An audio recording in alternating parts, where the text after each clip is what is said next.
इन देखिए मथुरा के ब्राह्मण उस द्वापर युग के ब्राह्मण हैं। ब्राह्मणोचित समस्त धर्म कर्म का वे आचरण करते हैं, बड़े कुशल हैं, धर्म परायण हैं। पर उन ब्राह्मणों के हृदय में भक्ति उत्पन्न नहीं हुई और उनकी पत्नियों के हृदय में भक्ति उत्पन्न हो गई।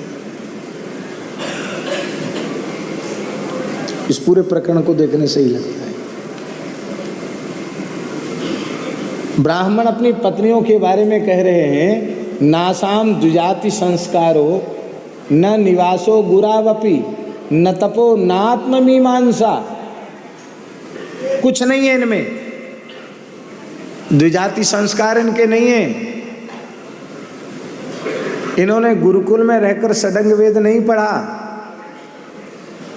आत्ममीमांसा भी नहीं की, वेदांत विचार भी नहीं किया।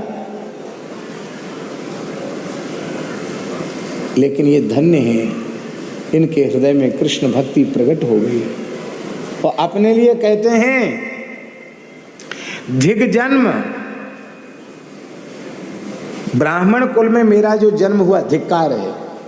धिग जन्म नह, नह माने अस्माकं नह, हम सबका जन्म धिक्कार है। धिक जन्म नह त्रिवृद, त्रिवृद माने वेद त्रयी का ज्ञान, ऋग यजुः साम। धिक जन्म नस त्रिवृद विद्याम धिग व्रतम, व्रत का अर्थ है बृहद व्रत, ब्रह्मचर्य व्रत। दीर्घ काल तक ब्रह्मचर्य व्रत पालन करते हुए जो षडंग वेद का स्वाध्याय किया वो सब व्यर्थ है, धिक्कार है उसको। धिक जन्मनस त्रिवृत विद्याम धिग व्रतम धिग बहुज्ञताम,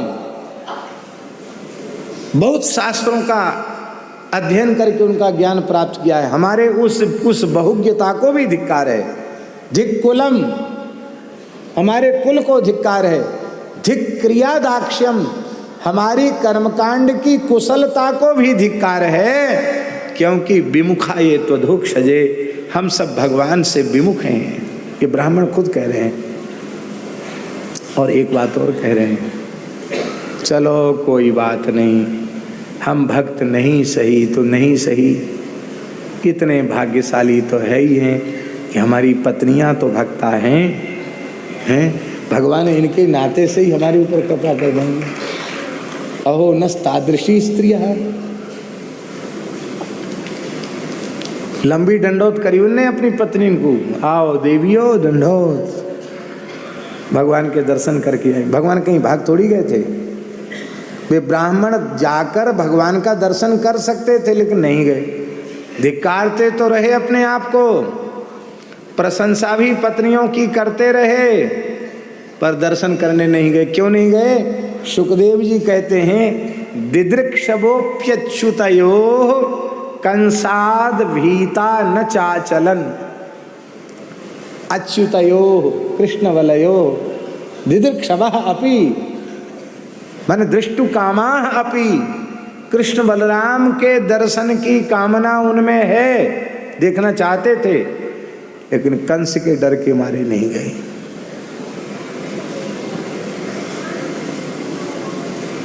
डर किस में होना चाहिए?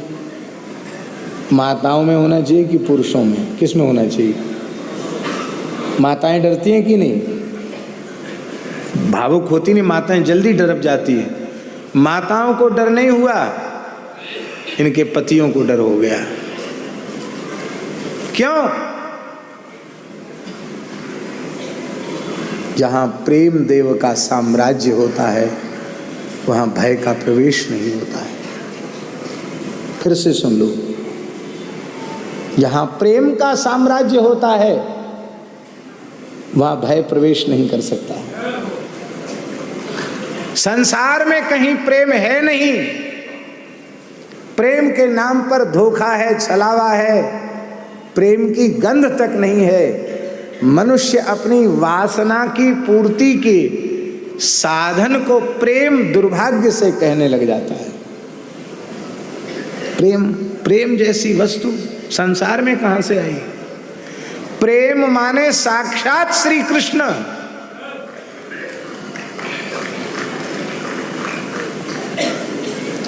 ये विषयी जीवों की वासना पूर्ति की चेष्टा, इसको मूर्खतावश अज्ञानतावश प्रेम कह दिया जाता। ये प्रेम है ही नहीं।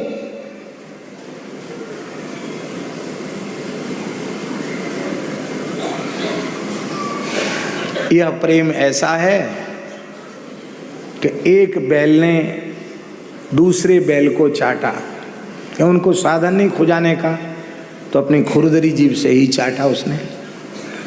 अब वो बैल खड़े होके चटवाता रहा, फिर अगर मुंह कर दे चटवाया, सब जगह चाटा उसने, और फिर चाटने वाले बैल ने बंद कर दिया। वो खड़ा हो, कब तक चाटे बेचारा, तो खड़ा हो गया। तो जिस बैल को चाटा था उसने सींगों से मारना शुरू कर दिया। अरे भाई, इतनी देर तक तुम्हारी सेवा की, और सेवा करे सो पावे मेवा, और मेवा के बदले तुम सींग से उसको प्रहार कर रहे हो। वो सींग क्यों मार रहा है वृषभ बैल? इसलिए मांग मार रहा है कि हम, इसलिए वो मार रहा है बैल जिसने चाटा, जिसने जिसको बैल को चाटा वो इसलिए सींग मार रहा है। हमने सैंत मैत में नहीं चाटा, मुफ्त में नहीं चाटा, हमने तुमको चाटा तो तुम भी हमको चाटो, नहीं तो मार खाओगे। नहीं समझे इतनी बात को? यही है, हमने तुमको चाटा, तुम हमको चाटो, नहीं तो मार खाओगे। ये पाशविक प्रेम ही संसार में है, प्रेम नाम की चीज संसार में नहीं है। पर जिस घृणित वैषयिक व्यापार को दुर्भाग्य से लोगों ने प्रेम मान रखा है, उस लौकिक प्रेम में जो मोह ही है, उसमें भी लोगों को भय नहीं रहता, न समाज का भय रहता, न माता पिता का भय रहता, न किसी का भय रहता। ऐसी घटनाएं हो रही कि नहीं हो रही हैं? जब लोक में भय नहीं रहता, लौकिक प्रेम जिसको आप कहते हो उसमें भय नहीं रहता, फिर सच्चिदानंद घन श्री कृष्ण का अलौकिक प्रेम जिस जीव को प्राप्त हो जाए, उस जीव में भय कहां से आए? भगवान से प्रेम करने वाला निर्भय होता है। संसार का सबसे बड़ा बलवान कौन? जो भगवान का निष्काम प्रेमी भक्त है, वह बलवान है। भगवान वेद कह रहे हैं, नायमात्मा बलहीनेन लभ्यः। यह भगवान बलहीनों के द्वारा लभ्य नहीं है, प्रेम का बल ही बल है। अब साधन पक्ष ब्राह्मणियों का कमजोर है, कमजोर क्या, शून्य है, और ब्राह्मणों का साधन पक्ष पुष्ट है, प्रबल है। फिर भी उनमें प्रेम क्यों नहीं, ब्राह्मणियों में प्रेम क्यों? इसका उत्तर एक ही है। ब्राह्मण सब कुछ करते हैं, ब्रह्म वेला में जगते हैं, प्रातः स्मरण करते हैं, शास्त्र विधि से शौचाचार करते हैं, नित्य यमुना स्नान करते हैं, त्रिकाल संध्या करते हैं, अग्निहोत्री हैं, अग्निहोत्र करते हैं, पंच महायज्ञ करते हैं, बलि वैश्य देव सब कुछ करते हैं। वो वेद पाठ करते, पढ़ाते हैं, सब कुछ करते हैं, पर कथा नहीं सुनते हैं। फुर्सत नहीं कथा सुनने की। और ये ब्राह्मणियां ना संध्या करें, ना गायत्री जपे, ना वेद पाठ करें, ये घर का काम करती हैं, और मथुरा से जो मालिने जाती हैं वृंदावन फूल लेने के लिए, वहाँ से लेके आती तो उनसे पूछती हैं, आज प्यारे श्याम सुंदर ने कौन सी लीला की, हमको सुनाओ। उनकी वाणी से भगवत लीला श्रवण करते करते प्रेम प्रकट हो गया। इसका मतलब है भगवत प्रेम की प्राप्ति का एकमात्र साधन है, आप नित्य कथा श्रवण करो। कथा सुने बना प्रेम आज तक किसी को प्राप्त नहीं हुआ। हम इसका मतलब ही नहीं कहते कि संध्योपासन मत करो, गायत्री जप मत करो, वेद पाठ मत करो, हवन मत करो, वो सब करो, लेकिन ये सब करने के साथ भागवत चरित्रों का श्रवण श्रद्धा पूर्वक अवश्य करो, क्योंकि धर्म स्वनुष्ठिता पुंसाम विश्वक्सेन कथासु यः नोत्पादयेद् यदि रतिम श्रम एव हि केवलम। केवल श्रम है। भगवान की कथा की बड़ी महिमा है। माई मेरे श्याम